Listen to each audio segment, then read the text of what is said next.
뉴스의 진수를 보여주는 인터뷰. 뉴 진수.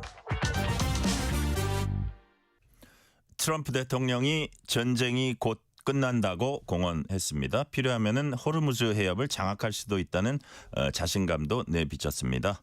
미군은 이란 핵심 표적 3,000여 곳을 공격한 것으로 전해졌고 하메네이 처남 모스타바가 권력을 승계한 이란은 항전을 다짐하고 있습니다. 오늘은 군사 전문가인 양욱 아산정책연구원 연구위원 전화 연결해서 중동 사태 깊이 있게 짚어봅니다.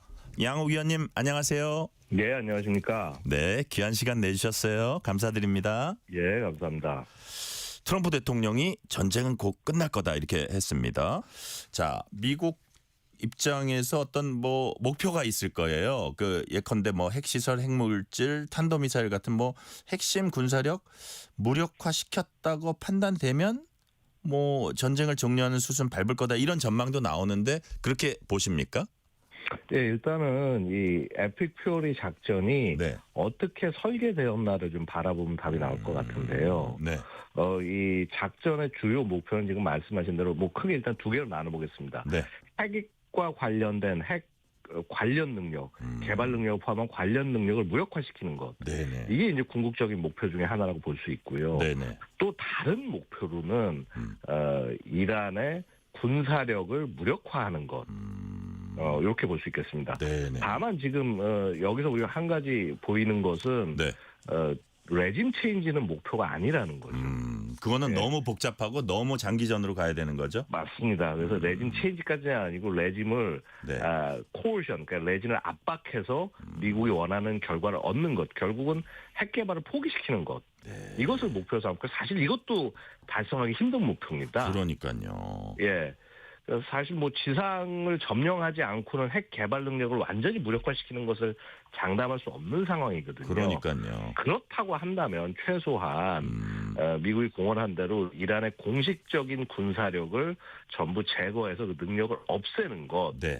여기까지만 실행을 해도 어느 정도는 성공이라고 볼 수 있는데 지금 이 단계에서 지금 어느 단계에 와 있냐 하면은 그 단계를 보고 있으면 대략 한 3-4단계 정도 나눠볼 수 있습니다.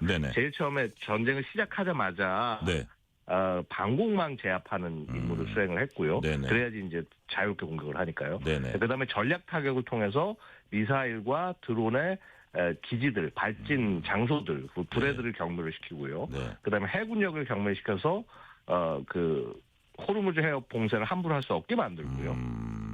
일단 지금 거기까지 다 진행을 하고 난 다음에 지금 이제 군사 생산 시설, 산업 인프라에 대한 공격으로 지금 전환을 했습니다. 그 말은 뭐냐 하면요, 이미 핵심 군사 목표들은 사실 대부분 다 제거했다.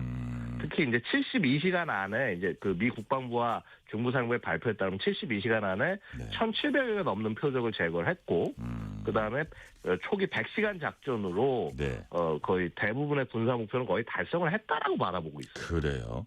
아까 설명하시는 중에 이제 지상군 얘기도 하셨는데 이게 우리나라 영토의 7배가 넘는다는 그 큰 면적에 지상군을 만약에 투입한다면 그거는 어떤 의미인지 그게 이제 어떤 가능성이 희박하냐 아니냐를 가늠할 수 있을 것 같고요. 그리고 또한 그 지상군 투입 없이 그냥 이런 공습만으로도 이란 군사력 상당 부분 무력화는 가능하다고 보시는 건가요? 자, 일단 이제 이걸 좀 나눠서 볼 필요가 있겠습니다.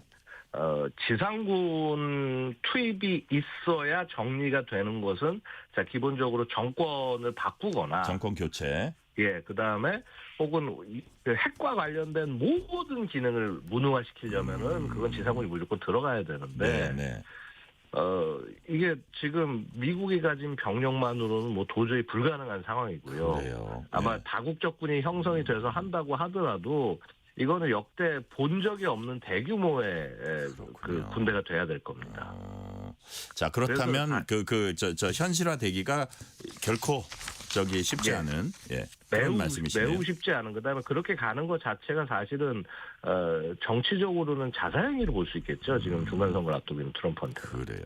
근데 그렇다면 저 양욱 의원님 보시기에 우리가 뭐 이런 보도도 나오잖아요. 미국 특수부대 투입해가지고 핵 물질 뭐 이거 탈취해 가져온다. 이런 것도 뭐 결국은 일종의 지상군이 부분적으로 투입되는 건데 그런 것도 사실 현실화되기는 어려운 거라고 보시는 거예요.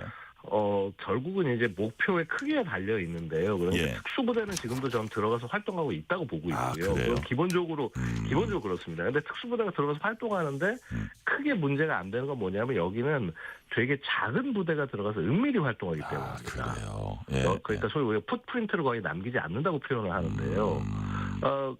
그런 것인데 이제 만약에 지금 말씀하신 지금 핵 물질을 회수해오는 작전이 되면요. 그거는 사실은 특수부대 수준의 작전은 이미 넘어섭니다. 굉장히 거대한 작전이 될 수가 있어요. 그러니까 그걸 옮겨야 되잖아요. 수송 수단이 맞습니다. 있어야 되고. 그러니까 그렇게 많은 인력이 투입되고 수송 장비가 들어오고 하는 기간 동안이 제일 취약한 기간이 되는 거고요. 결국은 작전 성공하기 쉽지 않다는 거죠. 그래서 지금 현재 상황에서 할 수 있는 제일 이상적인 방법은 만약에 그걸 찾아냈다고 한다면 거기를 어떻게든 최대한 파괴를 하고 무너뜨리고 어떤 식으로 해서 쓰지 못하는 상태로 만들어 두는 것까지는 할 수 있지 그걸 회수해 오는 거는 사실상 불가능하다는 거예요. 저희가 영화를 하도 많이 봐가지고 이거 뭐 그리고 미국 특수부대 능력 막 가서 다른 나라 대통령 막 잡아오고 이런 걸 보다 보니까 뭐 이런저런 시나리오가 나오는데 사실 현실적으로는 되게 어렵다는 말씀이시고 그러면 지금 양욱 의원님 말씀에 따르면 최대한 파악을 해서 부셔놓고 그 다음에 이제 더 못 만들게 하고 그 다음은 협상의 영역으로 갈 수 있다. 전쟁 끝내고. 뭐 그런 말씀이시네요. 기본적으로 지금 트럼프가 계속 뭐 지상군을 투입할 수 있다. 뭐 혹은 뭐 쿠르드 반군을 투입하겠다. 자, 이런 얘기를 하는 것 자체가요.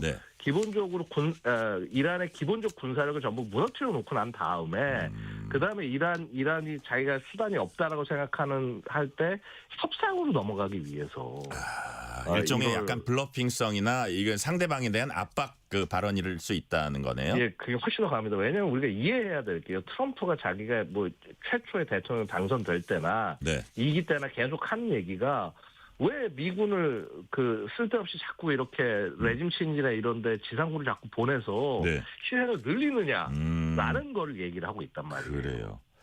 자, 그러고요. 그런 부분에서 봤을 때는요.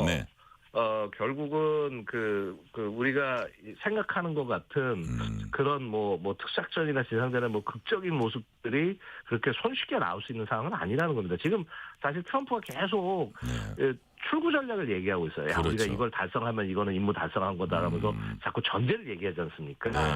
이거 지금 정리하고 싶다는 얘기예요. 그러니까요. 뭐 곧 전쟁 끝난다. 뭐 이번 주는 아니지만 많이 안 걸린다는 게 그렇게 뭐 과언은 아니라는 말씀이시고 빨리 출구 전략 보고 있다는 말씀이시고요. 자, 일주일 만에 뭐 3,000개 표적 타격했다 이런 얘기 나오는데 미국의 어떤 탄약이라든지 미사일 소모율, 보급 능력 이거 문제 없다고 보세요? 기본적으로는 엄청나게 소모를 했으니까요. 이게 과연 이 템포로 계속 되면은 따라갈 수 없고 불가능한 거 아니냐라는 시각이 당연히 있을 수 있죠. 그런데 문제는 뭐냐면 말씀드렸다시피요. 이게 전쟁 초기에 이미 최대한 것을 쏟아 부어서 상대방을 다 경멸시켜 놓은 상태입니다. 그래서 이미 100시간 작전이 지난 뒤에는 사실은 이제 정규 군사력으로 파괴할 수 있는 대상이 별로 없는 거예요. 그렇군요. 그래서 지금과 같은 엄청난 작전 템포, 그다음에 엄청난 물량을 이제는 더 이상 쓸 필요가 없기 때문에 아마도 지금 우리가 많은 언론에서 걱정하는 그런 뭐 탄약의 뭐 재보충 수기 그다음에 소모 속도 이 부분에서는 저는 문제가 되지 않을 거라고 봅니다. 그래요.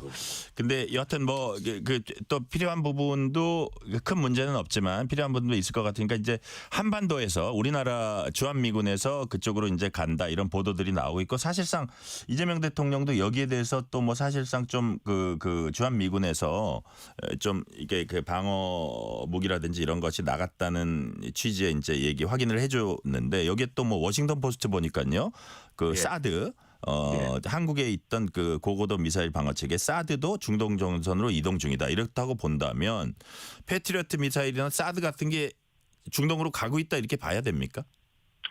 기본적으로는 가고 있다고 봐야죠. 그래요? 왜냐하면 일부 보도에 따르면은 네. 뭐 해당 시스템들이 포대 자체가 피격당한 경우들도 발견이 되고요. 아, 그래요? 예. 네, 그래서 뭐 레이더가 파괴됐다, 혹은 포대가 파괴됐다, 뭐 이런 얘기들도 나오고 있기 때문에 이 부분을 좀 급하게 대응해야 될 필요는 아마 느낄 겁니다. 네.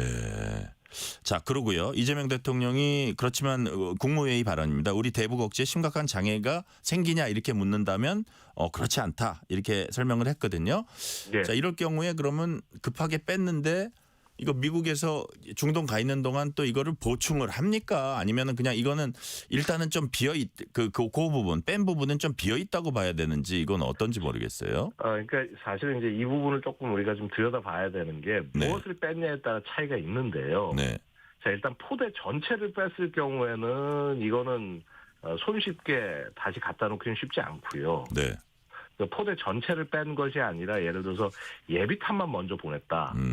그럼 뭐 그런 거는 보충이 상대적으로 쉽게 될 수가 있는 거고. 그러네요. 자, 마찬가지로 이제 미사일이 구성이 보통 이제 보면은 레이더, 지휘 통제소, 발사 차량, 발전기 이제 이런 식으로 구성이 되는데. 네. 그래서 발사 차량을 한 6대 구성이 되지만 한 2대, 3대 정도 빼서 보냈다. 그러면 이제 그런 부분 같은 것들은 나중에 이제 되돌릴 수는 있죠. 그러니까요. 근데 아예 이제 레이더까지 전부 다 가져가 버린 상황이 돼 버리면은 네. 그건 좀 약간 얘기가 다르지 않겠냐. 대북 억제력에도 어떤 경우에 따라서 약간의 좀 차질이 있는 경우도 있고 안 그런 경우 두 가지 경우가 다 상존을 하겠네요. 그렇죠. 아니, 그러니까 기본적으로는 네. 이제 저는 뭐 미사일 빠져나간 것까지는 그래도 약간 우리가 어느 정도 수인 범위 하에 있다. 왜냐하면 네네. 당장 지금 우리가 북한과 무슨 교전 상태에 있는 건 아니니까. 예. 물론 조금이라도 대비태세가 줄어드는 건 너무 우려스러운 일이지만. 네네. 근데 이제 이 레이더가 빠진다고 하면은요, 이게 네. 지금 사실 우리가 대북 감시를 하기 위한 탄도탄 레이더는 슈퍼 그린파인 레이더라는 레이더를 사용하고 있는데, 네. 뭐 이게 웬만큼 성능은 나옵니다만은 지금 미국이 지금 갖다 놓은 이 사드의 레이더, 네. 이 엑스밴드 레이더 자체가 이게 성능이 훨씬 더 좋아요, 사실. 그래요. 그래서 이제 그 성능 좋은 레이더를 아무래도 더 북한 감시하는데 활용을 못하니까 이제 이런 부분은 아쉽고요. 네. 결국 이게 의미하는 바는 뭐냐면 사드에 해당하는 무기체계를 빨리 지금 우리가 실전 배치를 해야 되는 상황이라는 겁니다. 그렇군요. 예. 자, 0184님이 이런 질문을 올려주셨습니다. 지금 시점에서 이란의 가장 취약한 약점, 이란이 가장 염려하는 부분은 어떤 부분일까요? 하고 물어오셨네요. 예, 지금 이란은 지금 사실은 지금 이제 그 지도자를 모주타바로 교체를 하지 않았습니까? 네네. 이 새 지도자가 희생될 것이 일단 제일 두렵겠죠. 또 다른 참수 작전? 맞습니다. 지금 네. 이제 지금 보시면은요, 아시겠지만 네. 참수 작전은 미군이 아니라 이스라엘이 주도하고 있습니다. 네. 그래서 이게 이스라엘이 주도하는데 그래서 보면 트럼프 발언 소음 느낄 수 있겠지만, 네. 우리는 뭐 다음 지도자를 이런 사람을 생각했어라고 얘기하는데, 죽었네. 예. 그래서 뭐 어쨌거나 그래도 또 다른 사람을 찾을 거야. 이런 얘기가 왜 나오냐면은 예. 결국 미국도 지금 이 참수 작전을 통제를 못 하고 있다는 얘기예요. 그 부분을 제일 무서워하고 있네요. 일단 제일 그 부분이 두려울 것이고 이제 그 다음에는 네. 아예 이제 자신들의 군사력이 무력화되는 것, 그 부분을 걱정을 하겠죠. 네, 그렇군요. 그 지금 무력화 말씀하셨는데 지금까지의 파상 공세로 볼 때 이란 뭐 혁명수비대라든지 정규군 실전 수행 능력이 많이 지금 훼손됐다고 보시는 겁니까? 일단 정규군 차원에서는 네. 저는 상당 부분 무너뜨렸다고 봅니다. 이미 그러니까 지금 미국의 그 군사 작전들 자체가 애초에 정규군 경멸에 굉장히 특화되어 있는 작전이고, 그렇군요. 그래서 이 군대로서의 정규적 군대로서의 이란의 능력은 제거가 됐다고 보는데, 문제는요. 네. 혁명 수비대도 이제 보시면은 이게 정규 군사력을 갖고 있는 게 있지만은 예. 그 이후에 이제 약간 게릴라적인 성격의 군사력.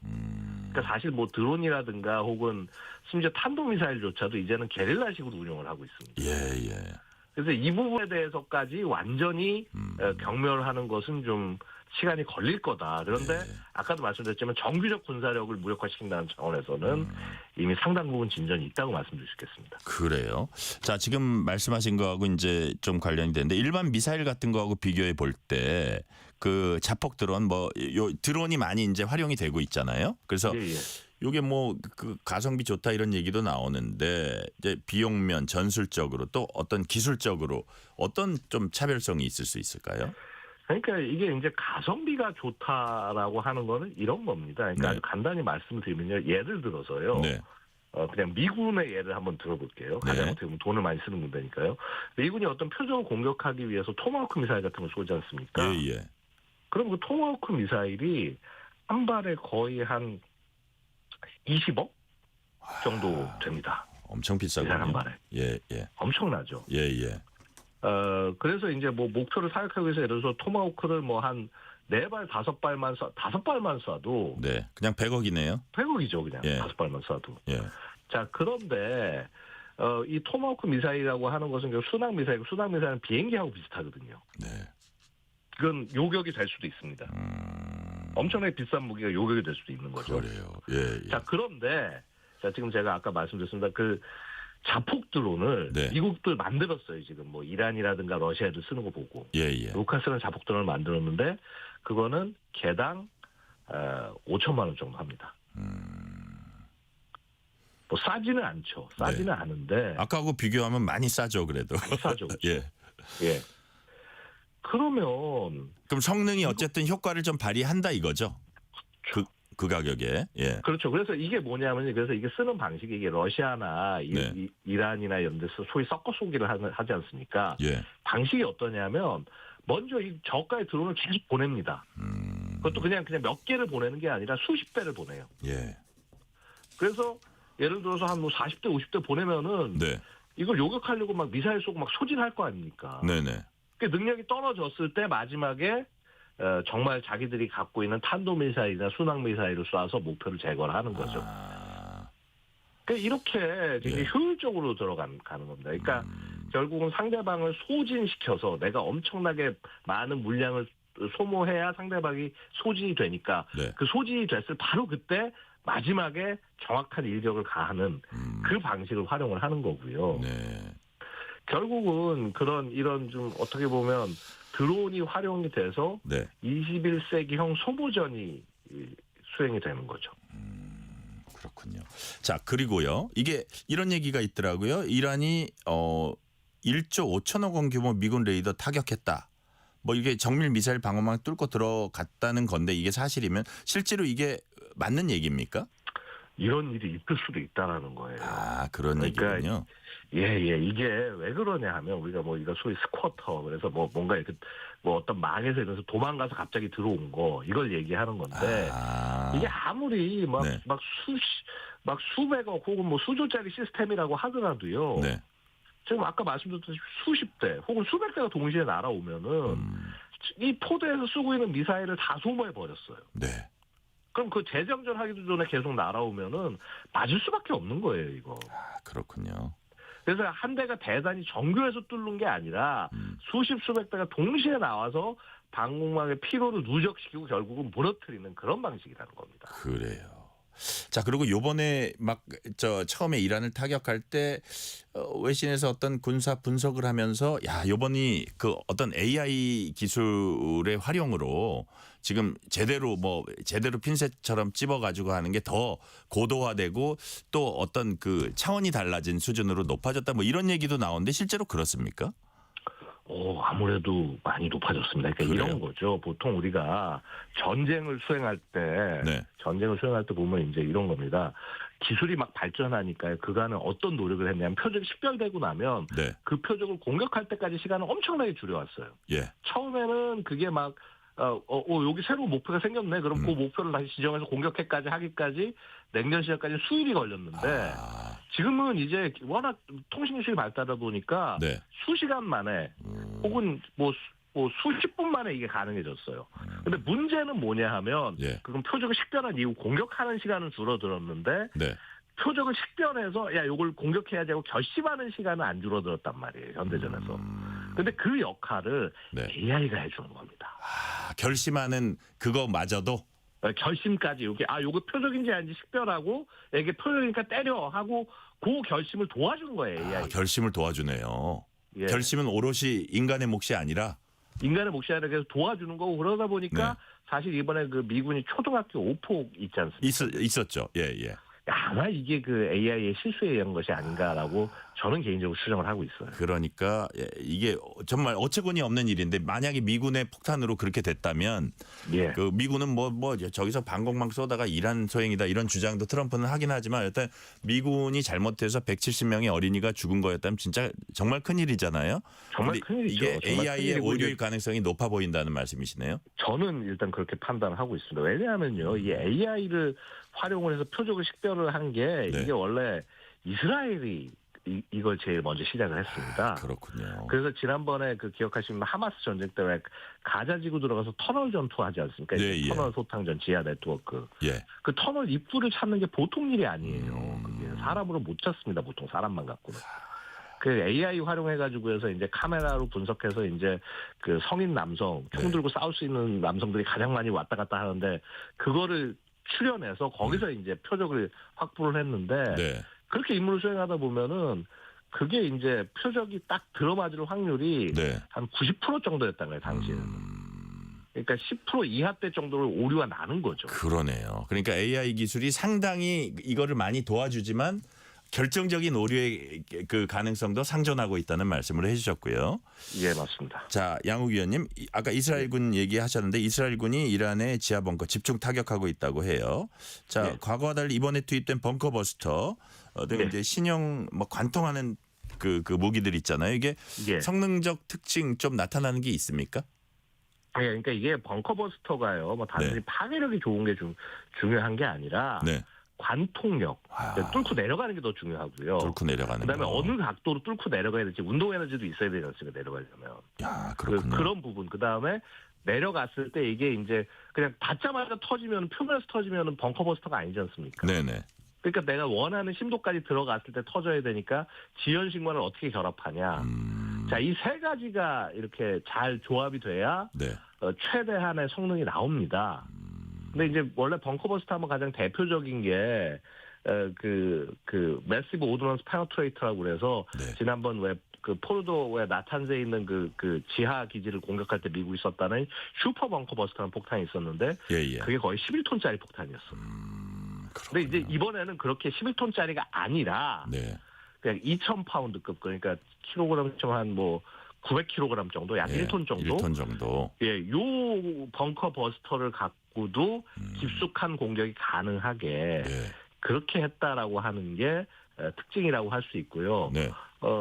뭐 미군뿐만 아니라 이스라엘도요. 네. 그 약간 그 어떻게 보면 그 능력이 좀 안 되는 벙커 버스터 이게 들어가는 게 좀 한계가 있습니다. 뭐 예를 들어서 그냥 일반 그 흙으로 된 거에서는 한 60m. 네. 뭐 만약에 강화 콘크리트다 그러면 실제로 관통력이 20m 정도밖에 안 되는데 네. 예를 들어서 지하 60m에 있는 하메네이를 지금 제거를 했단 말입니다. 이스라엘이. 네네.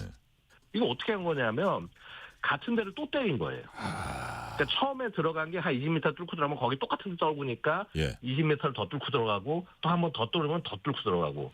자, 이런 식으로 해서 18발 정도를 떨궈가지고 하메네이 그 지하 벙커 60m 깊이에 있는 하메네이를 제거를 한 거거든요. 무시무시하네요. 자, 그리고요. 양욱 위원님. 또 이제 그 관통력을 말씀하셨는데 벙커버스터에 정밀 무기에 이제 고성능 반도체 많이 들어간다 그러는데 뭐 많으면 미사일 한 개 수백 개도 들어간다 이런 얘기가 있더라고요. 그러면 그렇게 많이 반도체가 많이 들어가면 명중률이나 정밀성 이런 거는 확실히 향상이 됩니까? 물론이죠. 그러니까 이런 겁니다. 이제 우리 이제 보통 이런 정밀 유도무기가 상징적으로 가장 쓰였던 대표적인 게 혹시 기억하실지 모르겠지만 1991년 걸프전 때였어요. 걸프전, 예. 그때 이제 막 혹시 기억하실지 모르지만 TV 화면 같은 거로 쫙 해가지고 쭉 막 표적에 다가면서 방 터지는 장면 보면서 우리가 굉장히 놀랐어요. 전자 게임 하듯이. 예. 맞습니다. 예. 근데 이게요, 사실은 그때는요 상징성은 매우 강했는데 실제 사용하는 비중은 한 자릿수였어요. 그래요. 퍼센트로 치면. 예. 근데 2003년 이라크전 기억하시죠? 예. 이라크전 때는 미 공군 발표 기준을 보면은요. 전체 투하함 폭탄의 약 70%가 정밀 유도 무기였다는 겁니다. 그러니까 그렇다면 지금은 어떻습니까? 더 많아진 거예요? 지금은 거의 100%까지는 좀 너무 과한 얘기겠습니다. 90%는 확실히 넘을 것 같다? 그렇죠. 예. 확실히 많이 넘고 그래서 이제는 이게 비싸지 않은 겁니다. 심지어는요. 네. 사실 어떻게 보면 우리가 그 저가라고 얘기하는 드론들조차도요. 이 자폭 드론들조차도 네. 이 최소한의 칩은 가지고 있는 거예요. 그러니까 지정된 목표로 날아가는 겁니다. 찾아서. 그렇군요. 자, 그 저가 드론마저도 칩이 들어가 있고 반도체 들어가 있어서 정밀성을 그렇게 높이고 있다. 이제 이런 말씀이시고요.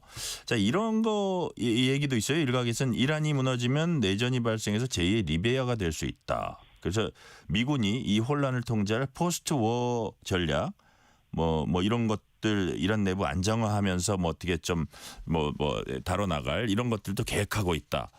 뭐 이런 관측에 대해서 어떻게 보세요? 저는 좀 그렇지 않다고요. 원래 이게 미국의 그래요? 가장 큰 약점인데요. 네네. 사실은 이제 미국이 그 소위 이제 그 2003년 이라크 침공 때, 네. 혹은 2002년 아프간 침공 때도 마찬가지로, 자 그때는 그 미국의 테러를 가한 세력에 복수해야겠다는 생각이 강해서 네. 일단 일은 저질렀는데 네. 막상 그 이후에 이 정권을 어떻게 바꾸고 안정화할지에 대한 청사진이 없는 상태에서 급하게 진행을 하다가 네. 스택이 많이 꼬였습니다. 그렇군요. 그래서 이번 같은 경우에도 뭔가 이렇게 이란 내부 안정화 계획을 갖고 한 거 아니겠냐. 네. 그러니까 소위 전후 안정화의 청사진을 충분히 가지고 있냐. 네. 가지고 있으면 보여줘야 되는데 지금 보여지는 게 아무것도 없습니다.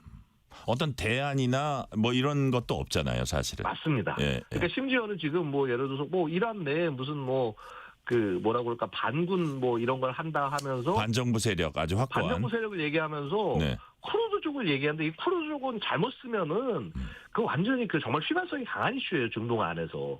터키나 이런 나라들 가만히 안 있습니다. 그러니까요. 이라크는 난리 납니다. 그러니까 이런 얘기가 뭐 트럼프 입을 통해서 나왔다는 것 자체가 이게 네. 트럼프 안보팀이 이 부분에 대해서는 철저하게 준비를 안 해놨구나 라는 방증이 되는 거예요. 그래서 이게 이제 지금 이 전쟁에 대해서 미국에선 되게 인기가 안 좋고 예. 이스라엘 입장에서는 여야 할 것 없이 되게 인기가 좋고 그래서 이 네타냐후가 엄청난 정치적 이득을 얻었다는 얘기 있는데 실제로 예. 네타냐후의 설득 전략에 트럼프가 말려든 그런 측면이 있다고 보시는 거예요? 뭐 근데 약간 좀 저는 그건 과한 해석일 수도 있다고 그래요? 봅니다. 예. 그러니까 무슨 말씀인가 분명히 이스라엘한테 설득은 당했을 거예요. 당했는데 근데 그러면 미국이 그냥 무작정 순진하게 끌려 들어가 가지고 가서 이스라엘 시키는 대로 할 나라냐? 그러니까요. 절대 그럴 나라 아닙니다. 그건 좀 그리고 과한 사실은 해석이다. 이번 전쟁도 네. 저는 기본적으로는 이스라엘이 만들어 놓은 판을 그래서 이걸 같이 하자고 미국에 제안을 한 거고 네. 그걸 미국이 받아서 수행하는 거라고 보는데 네네. 분업 정도로 보고 있으면 이게 이스라엘이 그냥 옆에서 돕는 정도가 아니라 이거 공동기획자구나. 네. 사실상 설계자구나 하는 걸 알 수가 있어요. 그래요. 그런데 대신에 지금 구조는 어떠냐면 솔직히 미국이 지금 당장이라도 이제 우리 임무 다 봤어서 우리 나갈 거야 하면 나갈 수도 있는 구조라는 거예요. 그렇군요. 자, 그리고요. 이번 중동 사태 계기로 북한과 러시아 밀착 더 공고화할 것이다 이런 관측도 나오고 있거든요. 그래서 이번 중동 전쟁이라든지 그 양상이 북한의 핵 전략이라 그럴까 핵 강화라 그럴까요? 여기에 영향을 줄 수 있다고 보시는 건가요? 충분히 영향을 줄 수 있다고 봅니다. 특히요. 네. 이 지금 여러 차례 봤지만 이번에 참수작전이 성공하지 않았습니까? 네네. 미국의 이스라엘이 수행을 했습니다만 결국은 북한 입장으로서 더더욱 또 우리가 참수당하지 않으려면 네. 핵을 더 강화해야겠다라는 생각을 할 걸로 보입니다. 그렇군요. 예. 그 트럼프는 호르무즈 해협 장악 가능성도 이제 시사했다는데 이게 현실화될 가능성은 어떻게 조금이라도 있습니까? 어떻습니까? 아예 불가능하다는 건 아닌데요. 네네. 사실은 호르무즈 그러니까 장악이라는 게 네. 이게 100% 장악은 불가능합니다. 사실은 그렇군요. 어느 나라고. 예. 그냥 어느 정도 이제 그 제한된 통제를 할 수 있냐 없냐의 수준이고요. 네. 제한된 통제를 한다고 하더라도 예를 들어서 이렇게 이 테러 범식의 공격을 가할 경우 네. 이것까지 100% 막는 것은 쉽지 않다라는 거죠. 마지막 질문 드릴게요. 이게 이제 트럼프가 곧 끝난다 공언한 상황에서 우리가 어떤 점 지금 중동 사태 어떤 점을 좀 눈여겨보면 되는지 관전 포인트 한두 개 말씀해 주세요. 예, 결국은 핵심은 그겁니다. 지금 이제 그 모주타바가 차기 지도자가 됐기 때문에 네. 이란이 얼만큼 더 강경하게 반응을 할지. 예. 그다음에 미국과 이스라엘 간에 지금 미묘한 이견들이 보이고 있는데 네. 이 부분에서 과연 의견이 모아질지. 네. 이런 부분들이 이 장기화 여부를 가늠하는 하나의 촉도가 되지 않을까 생각됩니다. 네, 오늘 말씀은 여기까지 듣겠습니다. 지금까지 양옥 아산정책연구원 연구위원이었습니다. 오늘 말씀 감사합니다. 예, 감사합니다. 편지 왔습니다.